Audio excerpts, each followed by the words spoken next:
Yaorana et bienvenue sur Jurismana. Aujourd'hui et en lien avec son renouvellement partiel, nous allons procéder à une présentation très rapide du Sénat. Le Sénat fait partie du Parlement français composé de celui-ci et de l'Assemblée nationale.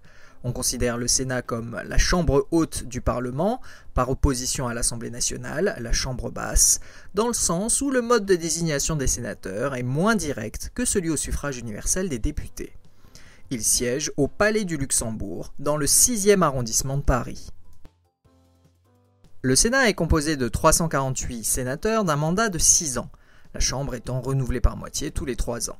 Les sénateurs sont élus au suffrage universel indirect par environ 162 000 grands électeurs, au scrutin majoritaire à 2 tours s'il n'y a pas plus de 2 sénateurs, et proportionnel s'il y en a 3 et plus.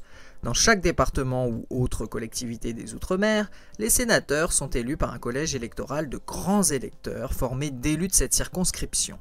Parlementaires, conseillers régionaux, conseillers départementaux, représentants des assemblées locales et conseillers municipaux, tous élus à leur poste au suffrage universel. De ce fait, bien que le Sénat représente, à l'instar de l'Assemblée nationale, la nation, il est aussi le représentant des collectivités territoriales.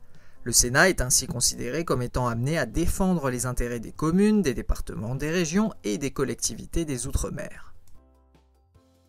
Le Sénat est co-détenteur du pouvoir législatif avec l'Assemblée nationale, mais dispose en quelque sorte de pouvoirs moins étendus que la Chambre basse.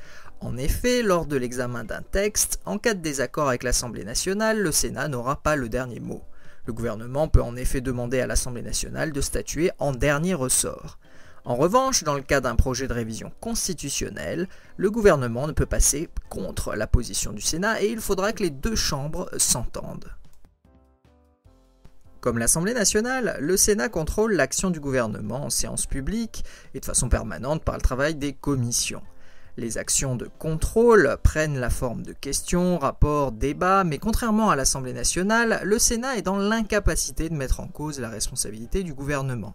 Cependant, et contrairement à la Chambre basse, le Sénat ne peut pas être dissous.